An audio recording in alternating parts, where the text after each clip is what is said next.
everybody, welcome to part 3 of my 4-part series where I am giving you the tools and techniques to set goals in a way that's going to optimize your chances of actually succeeding with them. And why would we want to do that?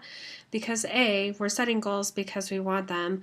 B, once we start setting goals, we realize that we're able to create our own reality and actually achieve the things that we go after. And C, why not have a new skill set, right? Setting goals is absolutely amazing. And as a creative, you're in a community and you can actually pass these tools over to all of those other people who are on the same path as you, because the more, the merrier on this path to purpose and prosperity. So, if you'll remember in part 1, I outlined what a SMART goal is. If you haven't watched that yet, I encourage you to go back and watch part 1, where I outlined what SMART goals are. In part 2, I outline what a well-formedness condition is. There needs to be a certain kind of condition under which a goal is set to help optimize the success of the goal. And today, I'm going to take you through keys to an achievable outcome. Again, this is something that I do with all of my one-on-one clients, and here you guys are getting it in the comfort of your own home, completely free. So get your pen and get your paper. Of course, I'm going to write some notes in the comments down below, so you'll have, or not the comments, the description down below, so you'll have everything you need. But go ahead and take some notes, because it's going to start enforcing things in your own mind. Especially, you want to have a pen and paper for those aha moments that are bound to happen as you're learning more and more about how to create the artistic and creative life of your dreams, right? Yay! That's what's so exciting about all of this. So, without any further ado, here we go with the keys to an achievable outcome. I said this last time. It has to be stated in the positive.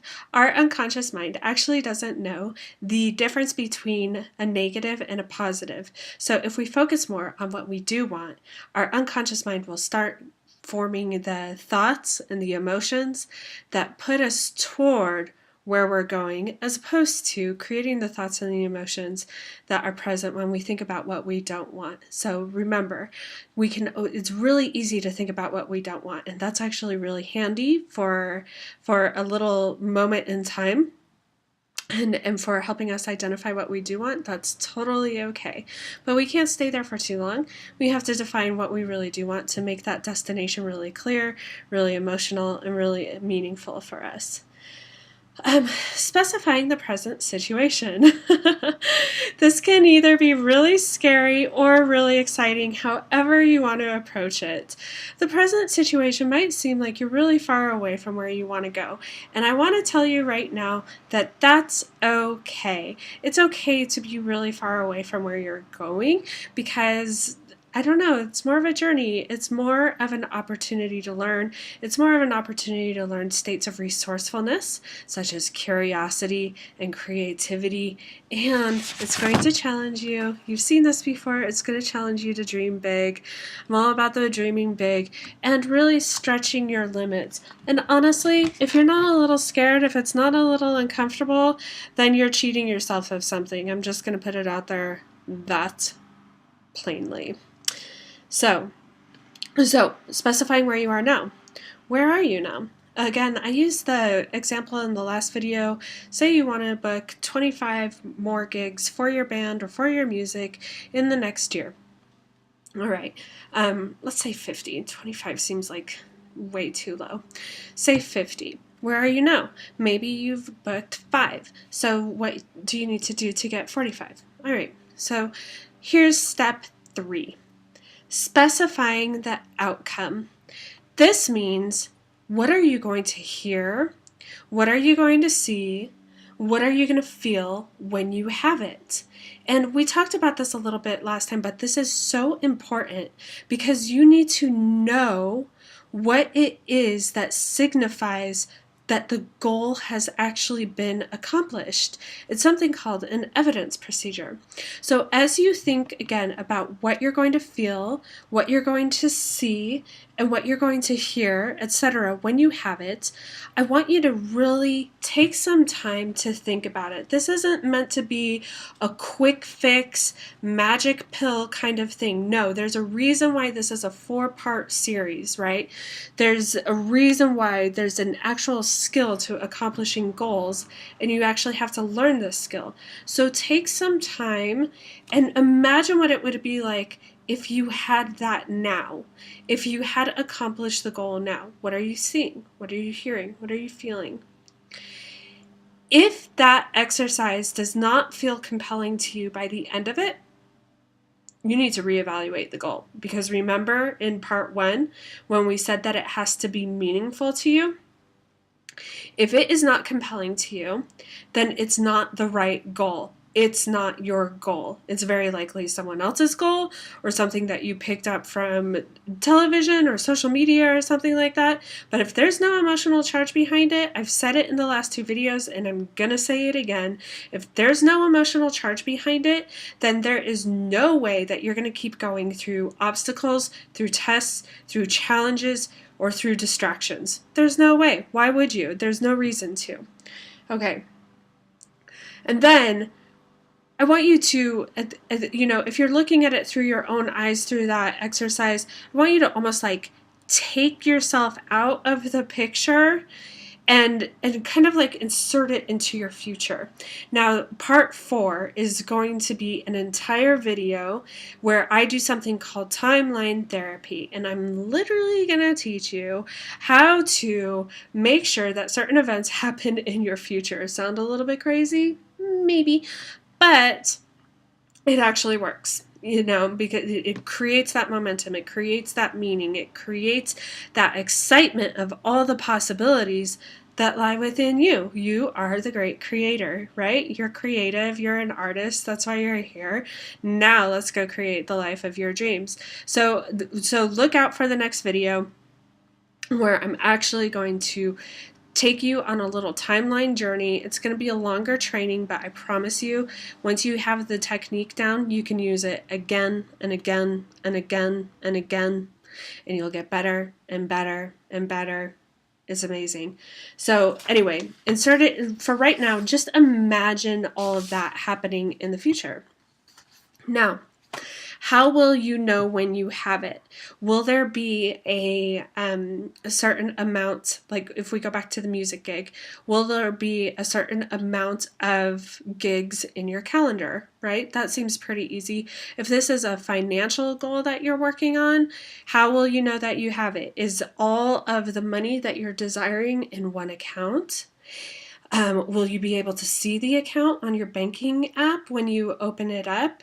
What is the last thing that you have to know that you have it? If you're talking about a house that you're truly desiring, is it having the key in your hand, or is it having the realtor call you and say that your offer was accepted? What is it? You have to know the last step.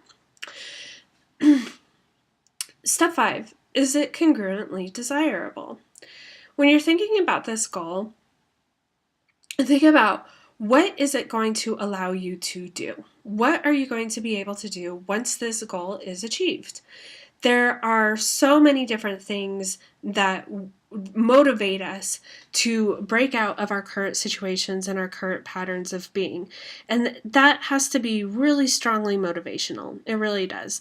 Again, if there's no meaning, then why would we go through the discomfort of change? It's too challenging. It's uncomfortable and it's painful and it requires a lot of us.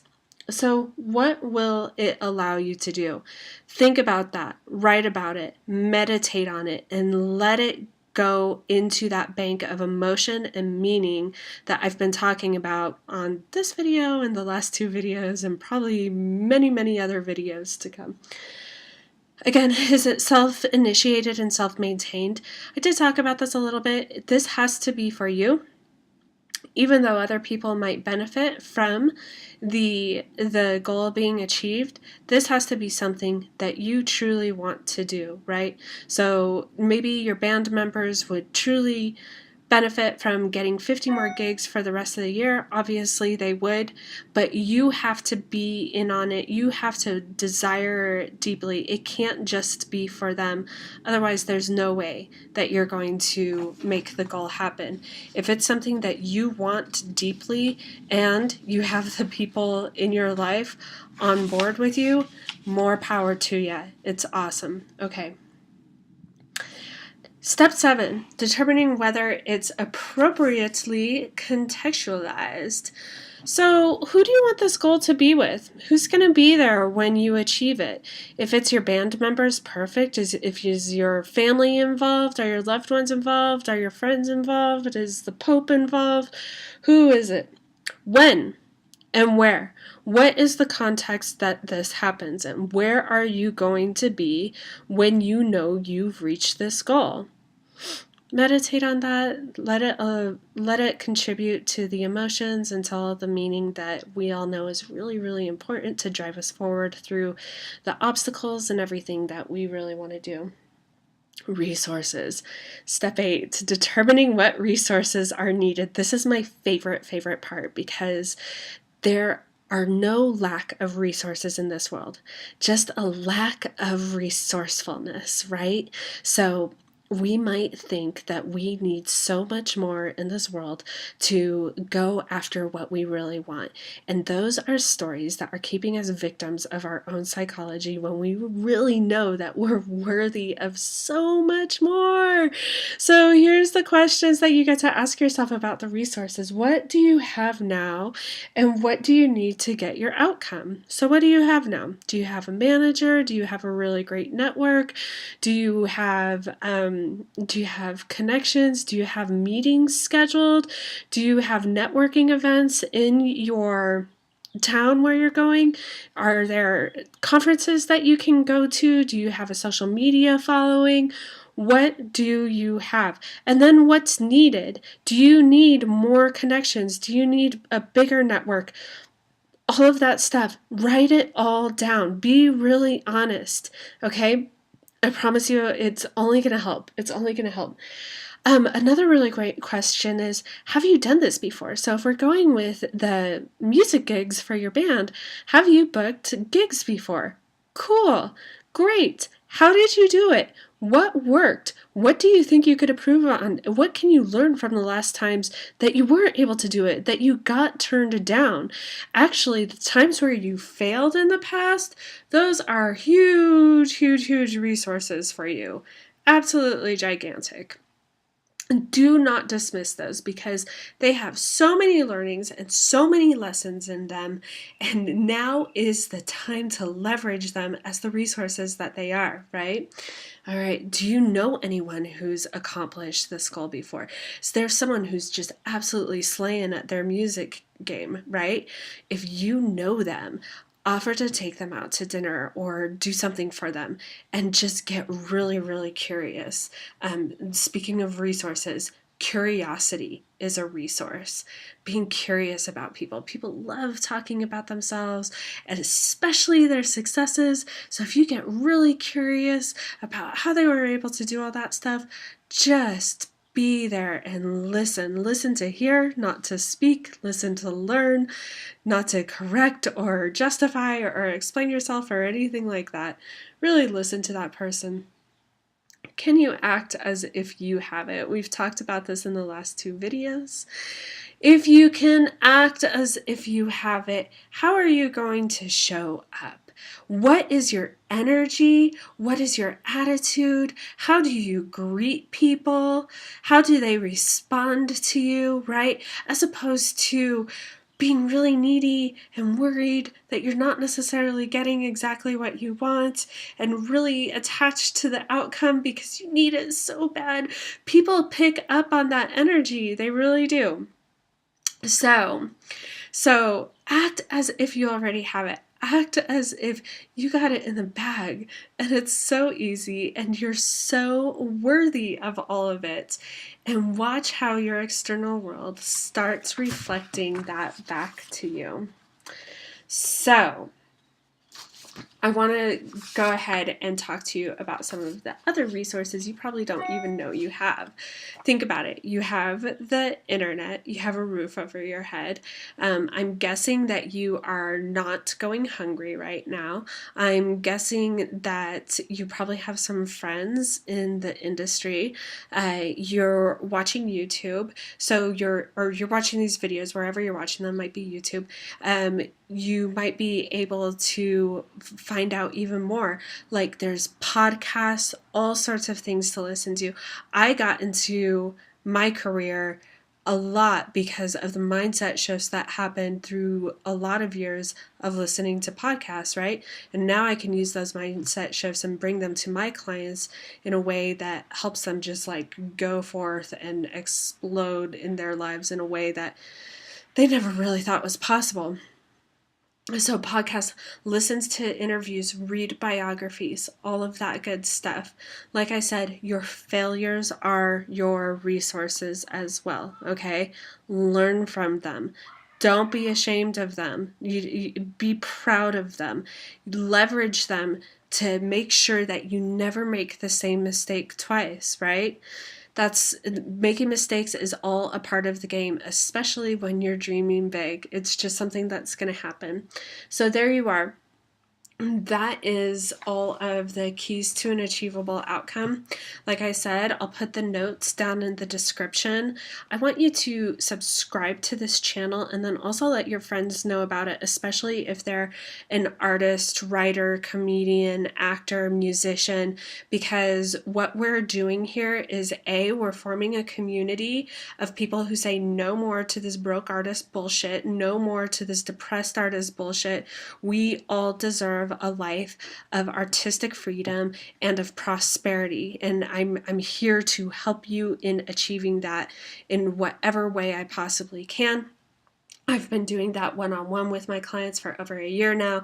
Now it's time to share the wealth, right? So make sure you subscribe and then tell your friends who want to live a life of prosperity and purpose in the creative fields to do the same, because I'm here all the time telling you what I know that's going to help you out. So again, subscribe and make sure that you watch the next video. It's going to be a little bit longer, but I'm going to take you through a really special training that is literally going to change your life. So if you got a half hour to spare, it's definitely one that you want to spend watching this next video. I'll see you over there. Have a great day.